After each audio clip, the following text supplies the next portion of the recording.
ഒരു ഇൻഡിവിജ്വലിൻ്റെ സെക്ഷൽ പെർഫോമൻസിന് അദ്ദേഹത്തിൻ്റെ body fitness എന്തോരം പ്രാധാന്യമുണ്ടോ നമുക്കറിയാം. നല്ല പ്രാധാന്യമുണ്ട്. പക്ഷേ ഫിറ്റ്നസ് എന്ന് കേൾക്കുമ്പം നമ്മുടെ ആളുകളുടെ മനസ്സിൽ വരുന്നത് എന്തുവാ? കൂടുതലും മസിലും കുറച്ച് ഫാറ്റും. അത് സത്യം തന്നെയാണ്. ഞാൻ ഒരു കാര്യം പറയാം, മസിൽ നമുക്ക് എത്ര കൂടുതലായാലും കുഴപ്പമില്ല. നമുക്ക് എത്രത്തോളം മസിൽ കൂടുതലുണ്ടോ അത്രയും നല്ലതാണ്. പക്ഷേ പിന്നീട് നമ്മുടെ ഡൗട്ട് എന്തുവാ? Body fat percentage. ഏത് ബോഡി ഫാറ്റ് പെർസെൻറ്റേജ് ആണ് സെക്ഷൽ പെർഫോമൻസിന് ഏറ്റവും ബെസ്റ്റ്? ഞാൻ ഈ സെക്ഷൽ പെർഫോമൻസ് മാത്രമല്ല ഉദ്ദേശിക്കുന്നത്, നമ്മുടെ ബോഡിയിലെ ഹോർമോണൽ ബാലൻസും ബാക്കിയുള്ള എല്ലാ കാര്യത്തിലും നമുക്കൊന്ന് ഹെൽത്തി ആയിട്ട് പോകാനും നമ്മുടെ എനർജി ലെവൽസും എല്ലാത്തിനും നമുക്ക് നല്ല സ്റ്റാമിന കിട്ടാനും ഇതിനെല്ലാത്തിനും വേണ്ടിയിട്ടുള്ള ബെസ്റ്റ് ആയിട്ടുള്ള ബോഡി ഫാറ്റ് പെർസെൻറ്റേജ് ഇതിലേതാണ്? ഇതാണ് നമ്മുടെ ഡൗട്ട്. നമ്മുടെ ഇന്നത്തെ വീഡിയോയും അത് തന്നെയാണ്. ഏത് ബോഡി ഫാറ്റ് പെർസെൻറ്റേജ് ആണ് ഏറ്റവും ബെസ്റ്റ്? അപ്പം ഞാൻ ഈ ഇമേജസിൽ കുറേ ബോഡി ഫാറ്റ് പെർസെൻറ്റേജ് കാണിച്ചിട്ടുണ്ട്. ഇതിൽ മെയിനായിട്ട് നമുക്കറിയാം 40% ഉണ്ട്, 35% ഉണ്ട്, 30 ഉണ്ട്, 25 ഉണ്ട്, അങ്ങനെ 10, 15, 10, അങ്ങനെ 10 താഴെ ഉണ്ട്. അങ്ങനെ പല ബോഡി ഫാറ്റ് പെർസെൻറ്റേജ് ഉണ്ട്. ഇതിൽ കാണിച്ചിരിക്കുന്ന കുറേ ബോഡിയൊന്നും നാച്ചുറൽ അല്ല. നിങ്ങൾക്ക് കാണുമ്പോൾ അറിയാം നാച്ചുറൽ അല്ലെന്ന് ഞാൻ പറയാൻ വെച്ചാൽ, ഇപ്പോൾ 10% താഴെ ബോഡി ഫാറ്റ് ഉള്ള ഒരു നാച്ചുറൽ ലിഫ്റ്ററിന് ഒരിക്കലും ഇത്രയും ഷ്രെഡഡ് ആയിട്ടുള്ള ഒരു ബോഡി വരത്തില്ല, ഇത്രയും സൈസും വരത്തില്ല. അപ്പം നമുക്കത് കാണുമ്പോൾ തന്നെ അറിയാം അത് നാച്ചുറൽ അല്ലെന്ന്. പിന്നെയുള്ള ഏറ്റവും വലിയ മിസ്കൺസെപ്ഷനാണ്, ഇപ്പോൾ നമ്മൾ യൂട്യൂബിലൊക്കെ ആണെങ്കിലും എവിടെയെങ്കിലുമൊക്കെ സെർച്ച് ചെയ്യുമ്പോൾ ഏറ്റവും കൂടുതൽ ഈ ഫിറ്റ്നസിനെ പറ്റി ആളുകൾ പറയുമ്പം അവർ മെയിനായിട്ട് അവർ നാച്ചുറൽ അല്ല, ഒന്നാമത്തെ കാര്യം. അപ്പോൾ അവർ നാച്ചുറൽ ലിഫ്റ്റേഴ്സ് അല്ലാണ്ട്, അപ്പോൾ അവർക്ക് അവരുടെ എക്സ്പീരിയൻസിൽ നിന്ന് അവർക്ക് കിട്ടിയ റിസൾട്ടാണ് അവർ പറയുന്നത്. അപ്പോൾ അവർക്ക് റിസൾട്ട് കിട്ടിക്കാണും ബിക്കോസ് അവർ സ്റ്റെറോയിഡ് എടുത്തിട്ടുണ്ട്. അപ്പം സ്റ്റെറോയിഡ് എടുത്തു കഴിഞ്ഞ് അവർ ചെയ്യുന്ന കാര്യങ്ങളും, ഇപ്പോൾ കട്ടിങ് ആണെങ്കിലും ബൾക്കിംഗ് ആണെങ്കിലും, അപ്പം അങ്ങനെയുള്ള കാര്യങ്ങൾ അവർ പറയുന്നത് അതുമായിട്ട് ലിങ്ക് ചെയ്ത് നമ്മൾ നാച്ചുറൽ ആയിട്ട് ചെയ്യുവാണെങ്കിൽ നമുക്ക് അവരുടെ റിസൾട്ട് എന്തായാലും കിട്ടണമെന്ന് ഒരു നിർബന്ധമില്ല, കിട്ടാനൊരു ചാൻസും ഇല്ല. കാരണം അവർ സ്റ്റെറോയിഡ് അടിച്ചിട്ടുണ്ടെങ്കിൽ വേറെ കഥയാണ്. അപ്പം ഞാൻ ഈ കുറേ ആർട്ടിക്കിളൊക്കെ വായിച്ചതും സ്റ്റഡി ചെയ്തതും, ഞാൻ സ്റ്റഡി ചെയ്ത ആളുകളെല്ലാം നാച്ചുറലാണ്. അപ്പം ഞാൻ ഈ നാച്ചുറലായിട്ട് പോകുന്ന ആളുകൾക്ക്, സ്റ്റെറോയിഡ് എടുക്കാത്ത ആളുകൾക്ക് പറ്റിയ ഏറ്റവും ബെസ്റ്റ് ബോഡി ഫാറ്റ് പെർസെൻറ്റേജ് ആണ് ഇവിടെ പറയാൻ പോകുന്നത്. അപ്പം ഞാൻ ഈ ഇമേജസിൽ കാണിച്ചിരിക്കുന്ന പോലെ ഇതിൽ കുറേയൊക്കെ നാച്ചുറൽ അല്ല, കുറേ ഇമേജസ് ഉണ്ട്. ഞാൻ ഈ രണ്ടാമത് കാണിച്ചിരിക്കുന്ന ഇമേജ് ഉണ്ടല്ലോ, ഇതിലുള്ള എല്ലാം അത്യാവശ്യം നാച്ചുറൽ ആയിട്ടുള്ള ഒരു ബോഡിയാണ് കാണിച്ചിരിക്കുന്നത്, ആണിൻ്റെ ആണെങ്കിലും പെണ്ണിൻ്റെ ആണെങ്കിലും. അപ്പം ഇതിലേതാണ് ഏറ്റവും ബെസ്റ്റ് ബോഡി ഫാറ്റ് പെർസെൻറ്റേജ് നമുക്ക് നോക്കാം.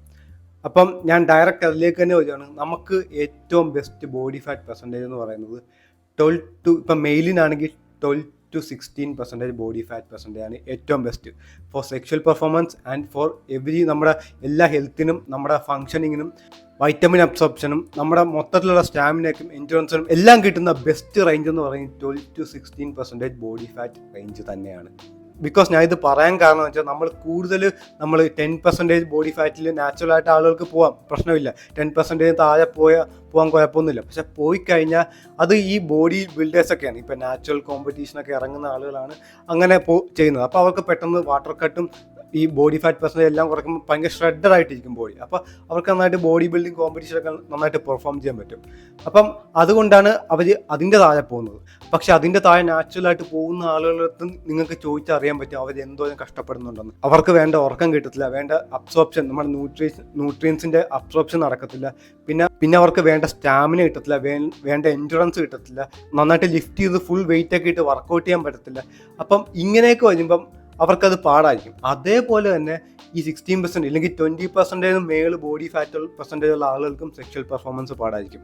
ഞാനിവിടെ സെക്ഷൽ പെർഫോമൻസ് മാത്രമല്ല ഉദ്ദേശിക്കുന്നത്, അവരുടെ എൻഡ്യൂറൻസും സ്റ്റാമിനയും പിന്നെ ബാക്കിയുള്ള കാര്യങ്ങളെല്ലാമാണ്. അപ്പം ഞാൻ ഈ പറയുന്ന ഏറ്റവും ബെസ്റ്റ് ആയിട്ടുള്ള ത്രഷ് ഹോൾഡ് റേഞ്ച് എന്ന് പറയുന്നത് 12 to 16% ബോഡി ഫാറ്റ് റേഞ്ചാണ്.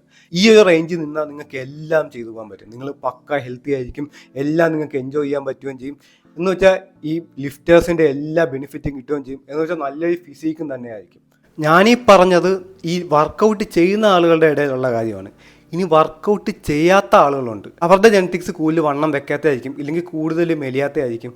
അങ്ങനെയുള്ളവർക്കും ചിലപ്പം ഈ 12 to 16% ബോഡി ഫാറ്റ് നാച്ചുറലി വരാം. അപ്പോൾ അവർ നാച്ചുറലിയാണ് ഒരു വർക്കൗട്ടും ചെയ്യത്തില്ല, വെറുതെ അങ്ങ് ഇരിക്കുകയാണ് ചെയ്യുന്നത്. അപ്പം അവർക്ക് ഈ 12 to 16% ബോഡി ഫാറ്റുള്ള ലിഫ്റ്റ് ചെയ്യുന്ന ആളുകളെക്കാളും വർക്കൗട്ട് ചെയ്യുന്ന ആളുകളെക്കാളും എൻഡ്യൂറൻസും സ്റ്റാമിനയൊക്കെ വളരെ കുറവായിരിക്കും.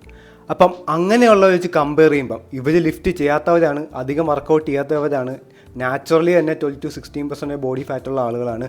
പക്ഷേ അവർ ലിഫ്റ്റ് ചെയ്യത്തില്ല, വർക്കൗട്ട് ചെയ്യത്തില്ല, അവർ വെറുതെ ഇരിക്കുക ചെയ്യുന്നത്. അപ്പം അവർക്ക് ഒരിക്കലും ഈ ലിഫ്റ്റ് ചെയ്യുന്ന അല്ലെങ്കിൽ വർക്കൗട്ട് ചെയ്യുന്ന ഹാർഡായിട്ട് വർക്കൗട്ട് ചെയ്യുന്ന ആളുകളെക്കാളും ഒരിക്കലും സെക്ഷലി നന്നായിട്ട് പെർഫോം ചെയ്യാൻ പറ്റത്തില്ല. ഞാൻ ഈ പറയുന്നത് മൊത്തം പ്രോബബിലിറ്റിയാണ്. കാരണം ഒരാൾക്ക് നന്നായിട്ട് സ്റ്റാമിന ഉണ്ടെങ്കിലും നല്ല എൻഡ്യൂറൻസ് ഉണ്ടെങ്കിലും നന്നായിട്ട് വെയിറ്റ് ലിഫ്റ്റ് ചെയ്യാൻ പറ്റുമെങ്കിലും ഇതെല്ലാം ഉണ്ടെങ്കിലും അയാൾക്ക് എന്തുകൊണ്ട് മറ്റേയാളെക്കാളും കൂടുതൽ സെക്ഷൽ പെർഫോമൻസ് ചെയ്തുകൂടാ? അതുകൊണ്ടാണ് ഒന്നും ചെയ്യാത്ത ഒരാളെക്കാളും കൂടുതൽ സെക്ഷൽ പെർഫോമൻസ് വർക്കൗട്ട് ചെയ്യുന്ന ആൾക്ക് വരുന്നത്. അപ്പം നമ്മൾ ഇങ്ങനെയുള്ള ഈ 12-16% ഹെൽത്ത് റേഞ്ച് ആണല്ലോ, അതിലുള്ള ഒരു സാധാരണ ഒന്നും ചെയ്യാത്ത ഒരാൾ, അയാളെയും 10% ബോഡി ഫാറ്റ് താഴെയുള്ള ഒരു ആത്ലറ്റിനെയും കൂടി കമ്പയർ ചെയ്താൽ ഈ 10% ബോഡി ഫാറ്റ് താഴെയുള്ള ഒരു ആത്ലറ്റ് ആയിരിക്കും ബെറ്റർ.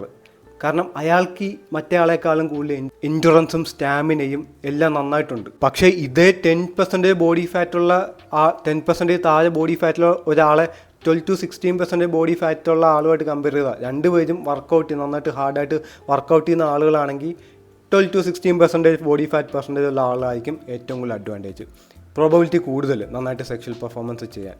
അതുകൊണ്ട് വർക്കൗട്ട് സത്യത്തിൽ നമ്മുടെ ലൈഫിൽ ഭയങ്കര പങ്കുണ്ട്. നമ്മളെല്ലാവരും നന്നായിട്ട് വർക്കൗട്ട് ചെയ്യാൻ നോക്കുക. മാക്സിമം നിങ്ങൾ വർക്കൗട്ട് ചെയ്യുവാണെങ്കിൽ നിങ്ങൾ കണ്ടിന്യൂസ് ആയിട്ട് വർക്കൗട്ട് ചെയ്യുമ്പോൾ നിങ്ങൾക്ക് തന്നെ അറിയാൻ പറ്റും നിങ്ങൾക്ക് ഏറ്റവും കംഫർട്ടബിൾ ആയിട്ടുള്ള ബോഡി ഫാറ്റ് പെർസെൻറ്റേജ് ഏതാണെന്ന്. മിക്കപ്പോഴും പറയുന്നത് ഈ 12-20% ബോഡി ഫാറ്റ് റേഞ്ചിലായിരിക്കും. നിങ്ങൾ ഇതിൽ നിന്നാൽ മതി, ജീവിതകാലം മൊത്തം ഈ ഒരു റേഞ്ചിൽ നിന്നാൽ നിങ്ങൾക്ക് സുഖമായിട്ട് കുറേ കാലം പോകാൻ പറ്റും, ഹെൽത്തി ആയിട്ട് പോകാൻ പറ്റും. ഏറ്റവും ബെസ്റ്റ് റേഞ്ചാണത്.